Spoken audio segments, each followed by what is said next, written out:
क्रिया प्रकाश संश्लेषण की प्रक्रिया है। सबसे इंपॉर्टेंट जो है, हमें सबसे पहले इसकी समीकरण जो है याद करनी होगी। इसकी समीकरण पूछी जाती है और उसमें पूछा जाता है ऑक्सीजन के कितने अणु है, कार्बन डाइऑक्साइड के कितने अणु है, किस चीज का निर्माण हुआ। तो इसमें जो है कार्बन डाइऑक्साइड जब जल के साथ क्रिया करता है किसकी उपस्थिति में, सूर्य के प्रकाश की उपस्थिति में, और पर्णहरित तो होता है हरे पत्ते का, तो सीधी सी बात है, समझ में आ गया। इनकी उपस्थिति रहती है दोनों की, और इसकी उपस्थिति होने के बाद जब कार्बन डाइऑक्साइड जल के साथ क्रिया करता है तो C6H12O6 यानी ग्लूकोज का निर्माण करता है। ग्लूकोज मतलब ऊर्जा का निर्माण करता है, और फिर किसका, जल, और बाद में सबसे इंपॉर्टेंट क्या है, ऑक्सीजन जो है वो छोड़ देता है। यह प्रकाश संश्लेषण की क्रिया, तीन चीजें इसमें है इक्वेशन में कि कौन क्रिया करता है, कार्बन डाइऑक्साइड किसके साथ क्रिया करता है, जल के साथ। उपस्थिति किसकी रहती है, सूर्य के प्रकाश और पर्णहरित की। क्या पैदा करता है, ग्लूकोज। सबसे इंपॉर्टेंट फॉर्मूला भी आता है कि ग्लूकोज का फॉर्मूला लिखिए, फाइंड आउट कर लीजिए। तो C6H12O6, और किसको निकाल देता है, O2 को बाहर निकाल देता है, जिसको हम लोग ध्यान करते हैं कि है प्रकाश संश्लेषण की प्रक्रिया। ठीक है ना। यह प्रक्रिया जो है, अब इसमें एक चीज है, इसमें एक सवाल आता है कच्चा पदार्थ क्या है। कोई भी चीज हो उसमें जो है कच्चा पदार्थ, इसमें क्या है, कार्बन डाइऑक्साइड और जल। समझ में आएगी, कार्बन डाइऑक्साइड और जल, क्योंकि कच्चा पदार्थ होता है ये और पक्का पदार्थ होता है ये। जब कच्चे पदार्थ का निर्माण मिलाओगे तभी तो उसका पक्का पदार्थ बनेगा। तो कच्चा पदार्थ क्या है, कार्बन डाइऑक्साइड और जल। कार्बन डाइऑक्साइड कैसे प्राप्त करते हैं पौधे, वातावरण से, एनवायरमेंट में। कब, किस समय, शाम को, अधिकतर शाम को जो है कार्बन डाइऑक्साइड की मात्रा होती है। मैंने उस दिन क्लास में पहले ही बताया था कि अगर शाम का टाइम जो है, जो बच्चा शाम को पढ़ता है उसकी याद करने की जो मेमोरी है वो 20% होगी, या जो मॉर्निंग में पढ़ता है उसकी स्पीड हो जाएगी 100%। समझ में आया ना।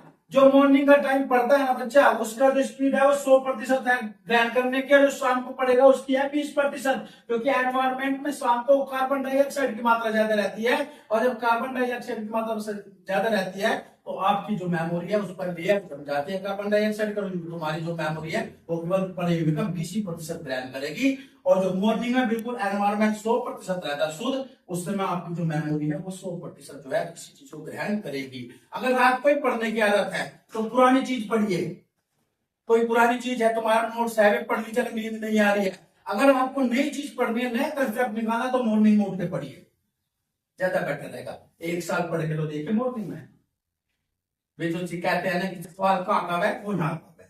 हम लोग यहाँ पढ़ते हैं, यहाँ पे 1 बजे तक जाग लगे रात को पढ़ते समय, लेकिन यहाँ हम 4 बजे 3 बजे नहीं उठ सकते। तो सबसे बेहतर तरीका है 9 को 10 बजे सो जाइए और 2, 2:30, 3 बजे उठ जाइए, और फिर 3-4 घंटे दबा कर पढ़िए। चाहे दिन में आराम कर लो अपनी लाइफ में, लेकिन सुबह का जो 4 घंटे का टाइम है उसको आप अपनी इसमें तो पढ़ाई में दो। उसके बाद जल कहां से प्राप्त करता है पौधा, जाइलम प्रक्रिया के द्वारा भूमि के अंदर से। भूमिगत है उनसे जाइलम प्रक्रिया होती है, जो खनिज लवण जल को ऊपर लेके जाते हैं। फ्लोएम प्रक्रिया क्या होती है, जो उसको नीचे लेकर पौधे के अंगों तक लेकर आती है। तो जाइलम प्रक्रिया के द्वारा जो है जल को प्राप्त करता है पौधा। उसके बाद पर्णहरित क्या है, देखो 2 की उपस्थिति है, सूर्य का प्रकाश और पर्णहरित, हरे पत्ते।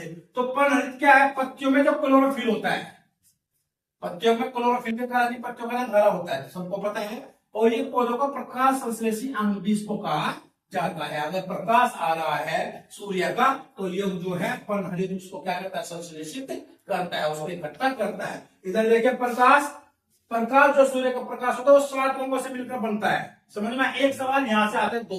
7 रंग कौन कौन से, VIBGYOR, विबग्योर इसको हम लोग बोल सकते हैं, विबग्योर। इसमें से सवाल आता है पहला रंग कौन सा है, बाद का रंग कौन सा है, बीच का रंग कौन सा है, ये भी सवाल बनते हैं। तो पहला क्या है, वायलेट, जिसको हम लोग बैंगनी कहते हैं, ई से इंडिगो, बी से ब्लू, जी से ग्रीन, वाई से येलो, ओ से ऑरेंज और आर से रेड। समझ में आ गया। तो इसको क्रम में ही याद करना, विबग्योर के नाम से इसको याद करना। सूर्य का प्रकाश है जब प्रिज्म में पड़ता है तो वो 7 रंगों में डिवाइड हो जाता है। ये फिजिक्स में आप लोगों ने पढ़ा भी होगा। और ये जो 7 रंग है ये VIBGYOR। प्रकाश संश्लेषण की प्रक्रिया बैंगनी रंग में कम, सबसे इंपोर्टेंट, प्रकाश संश्लेषण की क्रिया बैंगनी रंग में कम होती है और लाल रंग में सबसे अधिक होती है। प्रकाश संश्लेषण में जो है ध्यान रखना, यहाँ से पर्णहरित जो है 3 रंगों को ग्रहण करता है, बैंगनी, नीला और लाल। एक सवाल यहाँ से आता है कि निम्नलिखित में से किस रंग को पर्ण जो है प्रकाश से ग्रहण करता है या नहीं करता। अगर नहीं करता है तो 3 ये देगा और चौथा दे देगा हरा। तो कौन से रंग करता है? 3 रंग याद करता है, ये बैंगनी, नीला और लाल। ये तो इसके बाद जो है सूर्य का प्रकाश हो गया। अब हरित लाभ जो है ये दोहरी झिल्ली से घिरा होता है, जिसमें होता है ग्रेना। ग्रेना होता है, दोहरी झिल्ली से घिरा होता है, उसके बीच में होता है ग्रेना। और यहां देख लीजिए ग्रेना क्या है? ग्रेना होता है रंग। प्रकाश रासायनिक क्रिया कहां होती है? ग्रेना में। समझ में आया? प्रकाश रासायनिक क्रिया कहां होती है? ग्रेना में। और ग्रेना कहां होता है? हरित लवक की दोहरी झिल्ली, जिसके अंदर ग्रेना पाया जाता है। हरित लवक का जो आंतरिक स्तर होता है उसको बोलते हैं पीठिका। अब इस हरित लवक में 4 पाइरोल रिंग होते हैं, 4 पाइरोल रिंग होते हैं और इसी के केंद्र में होता है मैग्नीशियम। एक सवाल ये आता है, हरित लवक प्रक्रिया, प्रकाश संश्लेषण प्रक्रिया में कौन सा खनिज भाग लेता है? मैग्नीशियम। वो कहां स्थित होता है?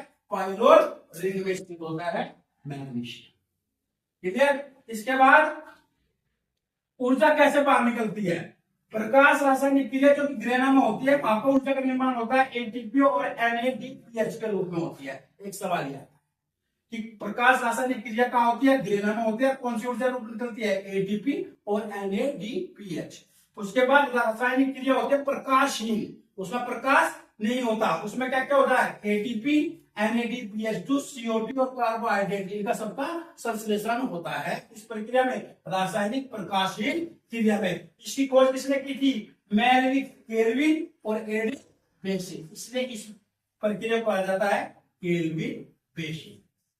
समझ में आ गया? ये है आपकी प्रकाश संश्लेषण प्रक्रिया।